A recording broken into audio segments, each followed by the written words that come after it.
صباح الخير والنور والسرور. صباح النور. هلا. اليوم تاريخ 12 يناير 2024. اليوم آخر يوم من رحلتنا. وصلنا فندق الدانات البارحة الأمس المغرب. سوينا تشيك إن. الحين طالعين اليوم الصبح، تريقنا إن شاء الله منطلقين على الساعة 7 رايحين على البحرين.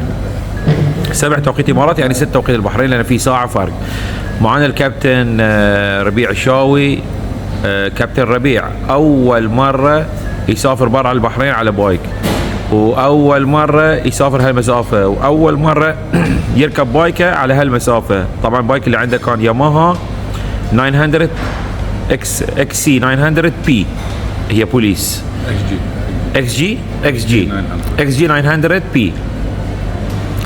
بعرف كابتن، شنو كان انطباعك لأول مرة تطلع من البحرين الرايد؟ هل كان طويل عليك؟ هل كان متعب عليك أولا؟ هل كنت يعني تتوقع أن كذي بيكون الرايد؟ صراحة بالبداية كنت شوي متخوف من الرايد. أول رحلة طلعنا من السعودية إلى الإمارات كان وايد تعب البايك، وايد تتعب، تقاعد كل شوي توقف، كل شوي تبي ترتاح. ويا الوقت شوي قمنا نتعود على الرايد، أسبوع هاللون، أسبوعين، ليه ما وصلنا هني الحين. صرنا متعودين، كلنا قاعدين مستانسين، صرنا نستمتع أكثر بالموتورسيكل. كابتن جاسم الله يذكره بالخير كان وايد يساعدنا دائما، علمنا شلون نركب البايك، علمنا نصايح، تعليمات، خصوصا في الجبل. كنت أنا عندي الخوف في اللفات، هو ما شاء الله عليه ويا تعليماته سهل عليك المهمة شوي. سهل علينا المهمة، علمنا، قالنا دشوا هاللون، لفوا هاللون. إذا أنا بذكرك الحين بسامي الأماكن اللي رحناها، قول لي شنو أحلى مكان رحنا؟ احنا رحنا من الجبال اللي رحناهم، رحنا جبل حفيد في العين، ورحنا جبل الأخضر في نزوة، ورحنا جبل جيس في فجيرة. أحلى واحد جبل الأخضر. صدق انه كان يخرع شوي، بس وياك يوم تعلمنا صار عندنا اللفات وايد حلوه والمناظر احلى واحلى. الجو بعد كان بارد فوق. الجو كان حلو بعد. بالنسبه حق اماكن اللي رحناها، الفنادق اللي سكننا فيها، ايش رايك فيهم؟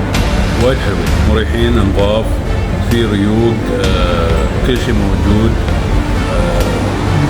يريحونك، نظاف. هل حسيت بالمسافات اللي مشيناها وايد ولا تحس بها اقل؟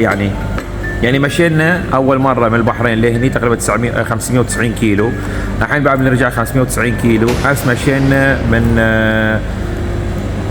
من خصب الى دانات هني بعد 560 كيلو. زين، هل تحس ان الرايد طويل كان؟ شوف المسافة كانت طويلة، اي نعم، بس ويا الشباب، ويا الضحك، ويا البرنامج اللي صاير في المايكات، تحسينا تحكي ويا بعض، ما حسينا في المسافة. كانت صدق انها مسافة طويلة، بس حسيناها انك تخافت علينا كنا دقائق.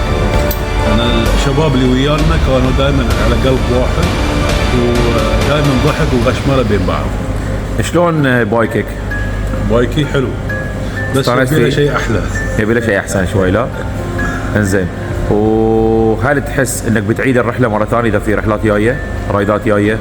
اذا نفس الجروب او نفس الشباب هنهم مريحين ويضحكون وكلهم على قلب واحد، اي نعم بعيد الرحلات. اذا قررت تغير بايكك، حق اي بايك بتروح؟ يمكن اروح ادفنتشر بايك. الحين انا محتار بين الجي اس والسوبر تيريني. الحين لازم ادرس الموضوع اكثر وبعدين بعرف شنو. حبيبي كابتن، ما قصرت، مشكور، يرحم الله والديك ان شاء الله، ونوصل بالسلامه ونشوفك ان شاء الله في رحلات جايه ان شاء الله. مشكور، شكرا.